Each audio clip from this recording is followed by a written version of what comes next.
மேய்ப்பனின் குரல் ஊழியத்தின் மூலம் 1975 ஆண்டு முதல் கடந்த 47 ஆண்டுகளுக்கும் மேலாக நற்செய்தியை அறிவித்து கொண்டு வருகிறோம்.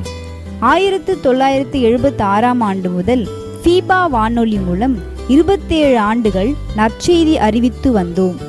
இப்பொழுது இந்த டிவி நிகழ்ச்சியின் மூலம் உங்களை சந்திப்பதில் மகிழ்ச்சி அடைகிறோம்.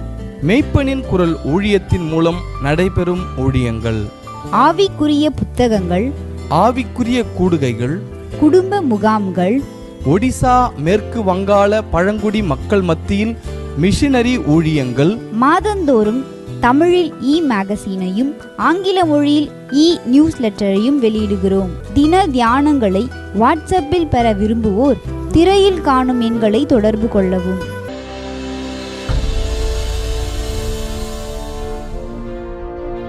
அன்பானவர்களே, இயேசு கிறிஸ்துவின் நாமத்தில் உங்களை வாழ்த்துகிறேன்.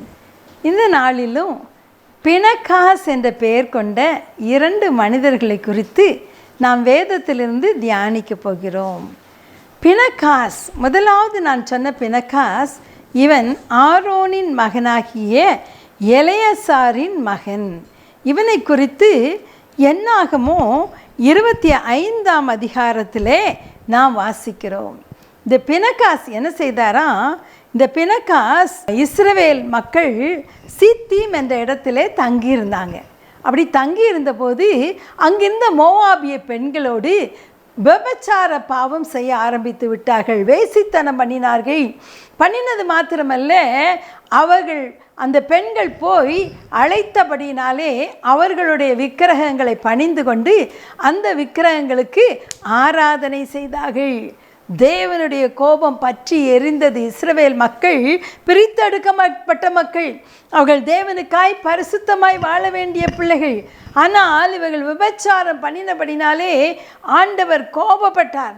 மோசேயை பார்த்து சொன்னார், இவர்கள் இவ்வளோ மதியனமான காரியத்தை செய்கிறார்களே, அத்தனை பேரையும் கொன்று போடு என்று சொன்னபோது மோசே கட்டளையிட்டான், இந்த பாவம் செய்த யாரானாலும் உங்கள் சகோதரிகளை வெட்டி போடுங்க என்று சொல்லி ஒரு பக்கம் மக்கள் வெட்ட ஆரம்பித்தாங்க.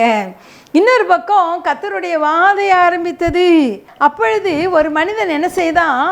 அங்கிருந்து ஒரு மீதியானிய ஸ்திரியை பிடித்து கொண்டு விபச்சார காரியம் செய்யும்படியாய் ஒரு அறைக்குள்ளே பிரவேசித்தான். அப்பொழுது இந்த பினகாஸ் வேகமாய் ஓடி ஒரு ஈட்டியை எடுத்து அந்த 2 பேர் வயிறிலும் உருவ குத்தும்படியாய் குத்தி போட்டான். அப்பொழுதுதான் வாதை நிறுத்தப்பட்டது. அந்த வாதையினாலே ஏறத்தாழ 24,000 பேர் செத்து போனாங்களாம். இந்த பினகாஸ் கர்த்தருக்காக ஒரு வைராக்கியம் காண்பித்தான். ஒரு பக்கம் வெட்டி கொண்டுட்டுருக்குறாங்க, ஒரு பக்கம் கர்த்தருடைய வாதை போய்கொண்டு இருக்கிறது. இந்த நேரத்தில் இன்னும் ஒருத்தன் பாவத்தை கொண்டு வந்தான். பினகாஸ் அந்த பாவத்தை பரிகரிக்கும்படியாய் அவர்களை கொஞ்சி அவன் பாவ நிவர்த்தி செய்தபடினாலே அந்த வாதை நிறுத்தப்பட்டது. என்னாகமம் 25ஆம் அதிகாரம் 13ஆம் வசனத்திலே கர்த்தர் இப்படி சொன்னார், அவன் தன் தேவனுக்காக பக்தி வைராக்கியம் காண்பித்து இஸ்ரவேல் புத்திரருக்காக பாவ நிவர்த்தி செய்தபடியினால் அவனுக்கும் அவனுக்கு பின் அவன் சந்ததிக்கும் நித்திய ஆசாரிய பட்டத்துக்குரிய உடன்படிக்கை உண்டாயிருக்கும் என்று சொல் என்றார். பாருங்க, இங்கே ஆண்டவர் இதோ அவனுக்கு என் சமாதானத்தின் உடன்படிக்கையை கட்டளையிடுகிறேன். ஆண்டவர் அவனோடு ஒரு உடன்படிக்கை பண்ணினார். இனி நீ நித்தியமாக அவன் பிள்ளைங்க, அவன் சந்ததி எல்லாரும் எனக்கு முன்பாக ஆசாரியர்களாக இருப்பார்கள். பாவத்தை குறித்து பக்தி வைராக்கியம் நமக்கு வேண்டும். அருமையானவர்களே, இன்னைக்கு நிறைய நேரம் உலகத்தோடு காம்ப்ரமைஸ் பண்ணி போயிட்டே இருக்கிறோம். இங்கே ஒரு பினகாஸ் பாவத்தை பரிகரிக்கிற பினகாசாக இருந்தார். எபிரேயர் 12ஆம் அதிகாரம் 4ஆம் வசனம் இவ்விதமாய் சொல்கிறது, பாவத்துக்கு விரோதமாய் போராடுகிறதில் ரத்தம் சிந்தப்படத்தக்கதாக நீங்கள் இன்னும் எதிர்த்து நிற்கவில்லையே. பாவத்தை அப்படி தூக்கி வெறுத்து தள்ளுறோமா? பாவம் செய்தால் நமக்கு கோபம் வருதா? இல்லை, இது சாதாரணமாக தானே, எல்லோரும் பண்ணுறாங்கல்ல, இதெல்லாம் ஒன்றும் இல்லை. நீ நிறைய நேரம் தேவனுக்காக பிரித்தெடுக்கப்பட்ட பிள்ளைகள் நம்ம என்ன செய்கிறோம் தெரியுமா? காம்ப்ரமைஸ். உலகத்தோடு காம்ப்ரமைஸ், பாவத்தோடு காம்ப்ரமைஸ், பிசாசோடு காம்ப்ரமைஸ் பண்ணி போயிட்டுருக்குறோம். இல்லை அருமையானவர்களே, ஒரு பினகாஸ் தேவனுக்காக பக்தி வைராக்கியம் கொண்டதுனால ஒரு வாதை நிறுத்தப்பட்டது. இன்றைக்கி தேசம் எப்படி தீட்டுப்பட்டு கிடக்குது தெரியுமா? ஐயோ, எங்கே பார்த்தாலும் கொலைகள், பாலியல் பலாத்காரங்கள், அசுத்தங்கள், விபச்சாரங்கள், வேசித்தனங்கள் பார்த்து கொண்டு சும்மா இருக்கிறோமா? பக்தி வைராக்கியம் நமக்குள்ளே பற்றி எரிய வேண்டும். தினம் இப்படி நடக்குதுங்க, இவ்வளோதான், இங்கே இப்படி நடக்குது இல்லை. தேவ சமூகத்தில் விழுந்து கடந்து ஜெபிக்கிறோமா? ஒரு பிணக்காஸ் வாதையை தடுத்து நிறுத்தினான். அந்த வாதம் அப்படியே நிறுத்தப்பட்டது. தேவனுக்காக வைராக்கியம் பாராட்டுகிறவர்களாக நாம் காணப்பட வேண்டும் என்று சொல்லி தேவன் விரும்புகிறார். ரெண்டாவது, நியாயாதிபதிகள் 19 அதிகாரத்தில் இன்னொரு சம்பவத்தை நாம் வாசிக்கிறோம். அங்கே ஒரு லேவியன் இருந்தான். அவனுடைய மனைவி வேசித்தனம் பண்ணினபடினாலே இவன் அவளை அவங்க ஊருக்கு அனுப்பிட்டான். அவள் தகப்பன் வீட்டில் போய் இருக்கிறான். ஆனால் இவன் கொஞ்ச நாள் கழித்து மனசு மாறி அவளை கூட்டிகிட்டு வர போகிறான். அந்த சம்பவத்தை அந்த அதிகாரத்தில் நீங்கள் வாசித்துக்கோங்க. கூட்டிகிட்டு வரும்போது அவன் அந்த கிபியா என்ற இடத்துல அவங்க என்ன செய்கிறாங்க, அங்கே தங்கலான்னு சொல்லி அங்கே இருக்கிறாங்க. ஆனால் அந்த இடத்துல யாருமே அவங்களுக்கு பென்யமீன் நாட்டில் உள்ள கிபியா அங்கே யாருமே தங்க இடம் கொடுக்கல. கடைசியாக ஒரு வயதான ஒரு கிழவன் என்ன செய்தார், அவங்களுக்கு இடம் கொடுக்குறார். சரி, அவர் வீட்டில் போய் தங்கலான்னு தங்குறாங்க. ஆனால் அந்த ஊர் ஜனங்களெல்லாம் அவனை சூழ்ந்து கொண்டு அந்த மனிதனை வெளியே விடு, நான் அவனை அறிய வேண்டும் என்று சொல்லி ஆர்ப்பாட்டம் பண்ணபோது இந்த வயதான தாத்தா என்ன செய்தார், அவனுடைய மனைவியை கொண்டு போய் வெளியே விட்டார். கதவை பூட்டியாச்சு. ஆனால் அவர்கள் அவளோடு லட்சையாய் நடந்து அவளை தீட்டுப்படுத்தி விட்டு விடிய காலம் வரைக்கும் இருந்துட்டு ஓடி போயிட்டாங்க. காலையில் போய் பார்த்தா அந்த பெண்ணு வாசப்படியில் செத்து கிடந்தான். ஐயோ, இந்த அநியாயத்தை எங்கே போய் சொல்வேன்னு சொல்லிட்டு இந்த லேவி என்ன செய்தான், அவளுடைய சரீரத்தை 12 பாகமாய் வெட்டி நியாயம் கேட்டு 12 கோத்திரத்துக்கும் அனுப்பி விட்டுட்டான். அப்போ அதை பார்த்தோன்னே எல்லாரும் கூடுறாங்க, யார் இப்படி செய்தது, யார் இந்த காரியத்தை செய்தது? எல்லா சபை கூடி வந்துச்சு. இவன் சொல்கிறான், இந்த மாதிரி பென்யமீன் நாட்டில் கிபியாங்கிற இடத்துல கர்த்தருடைய பிள்ளைகள் இருக்கிற இடத்துல இப்படி எனக்கு ஒரு அநியாயம் நேரிட்டதுன்னு சொன்ன உடனே அவங்க எல்லாம் என்ன செய்கிறாங்க, என்ன செய்கிறது, நம்ம விசாரிப்போம்.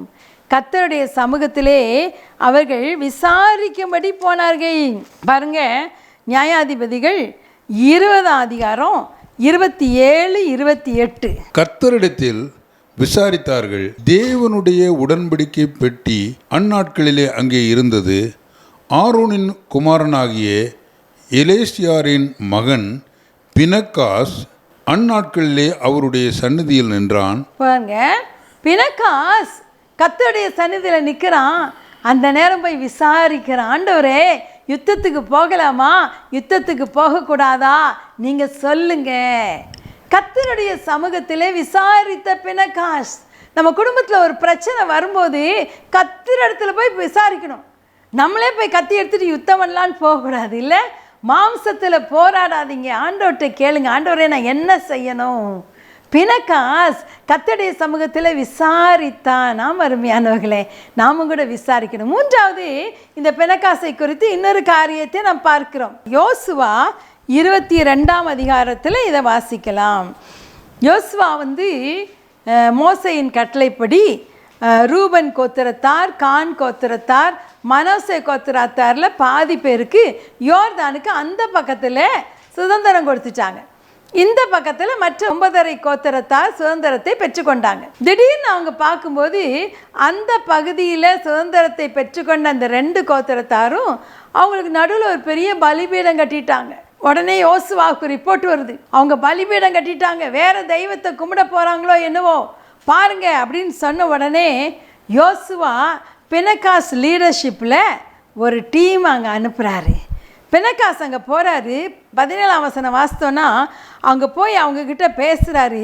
பேயோரின் அக்கிரமம் நமக்கு போதாதோ, கர்த்தருடைய சபையிலே வாதை உண்டாயிருந்ததே, இந்நாள் வரைக்கும் நாம் அதினின்று நீங்கி சுத்தமாகவில்லையே, இந்த நாளில் கர்த்தரை பின்பற்றாதபடிக்கு புரளுவீர்களோ, இன்று கர்த்தருக்கு விரோதமாய் கலகம் பண்ணுவீர்களோ.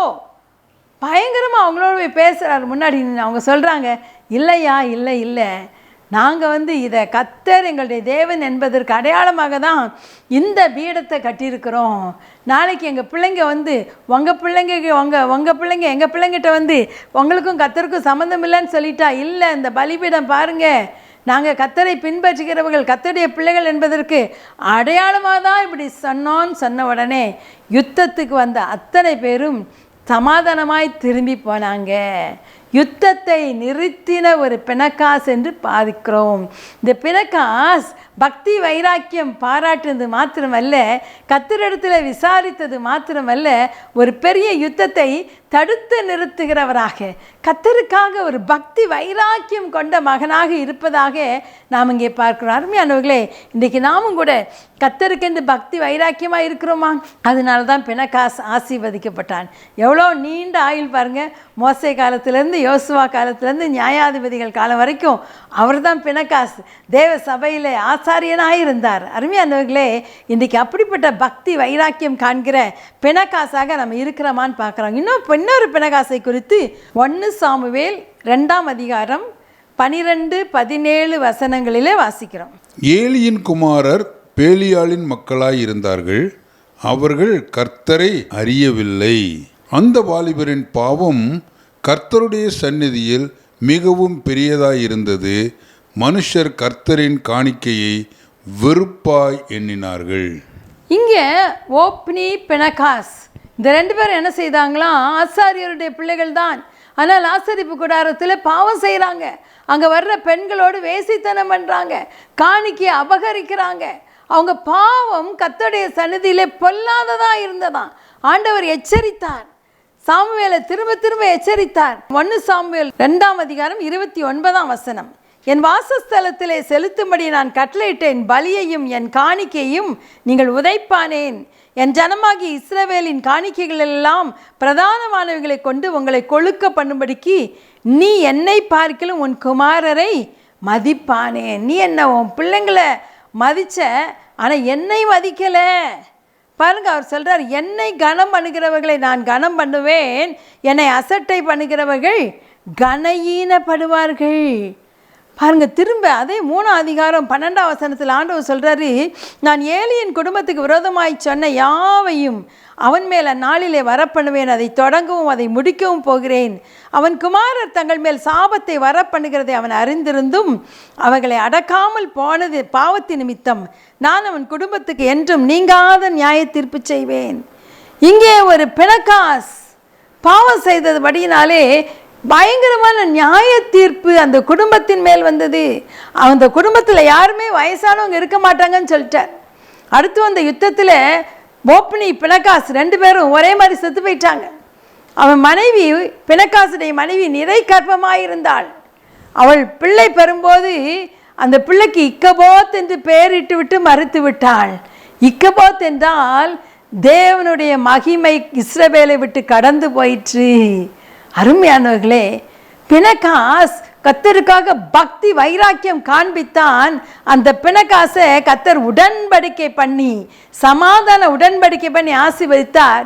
இன்னொரு பிணக்காஸ் துணிகரமாக பாவம் செஞ்சான்.